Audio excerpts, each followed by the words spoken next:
પોરબંદરથી દ્વારકા અને હર્ષદ જતા પદયાત્રીઓ સાથે રાત્રિ દરમિયાન અકસ્માત ન થાય તે માટે ટ્રાફિક પોલીસ દ્વારા પદયાત્રીઓને રિફ્લેક્ટિવ જેકેટ આપવામાં આવ્યા હતા.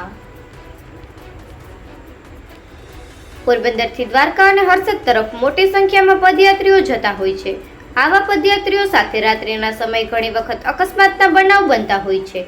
ત્યારે પોલીસ અધિક્ષક ભગીરથસિંહ જાડેજાએ આવા અકસ્માતો નિવારવા માટે ટ્રાફિક શાખાના અધિકારીઓને સૂચના આપી છે કે શહેરીજનો હર્ષદ તથા દ્વારકા રાતના સમયે પગપાળા ચાલીને જતા હોય છે ત્યારે અકસ્માત થવાની સંભાવના રહેલી છે, જેથી પદયાત્રીઓને રિફ્લેક્ટિવ જેકેટ ટ્રાફિક શાખા તરફથી આપવામાં આવે.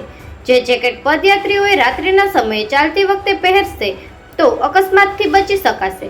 આથી ટ્રાફિક પોલીસ દ્વારા શનિવારે રાત્રિના સમયે પોરબંદર દ્વારકા હાઈવે પર પોરબંદરથી હર્ષદ પગપાળા ચાલીને જતા યાત્રાળુઓને રિફ્લેક્ટિવ જેકેટ આપવામાં આવ્યા હતા અને તેઓને સલામતીને ધ્યાને રાખી નિયમ અનુસાર પગપાળા રોડની જમણી બાજુ ચાલવા સૂચના આપવામાં આવી હતી.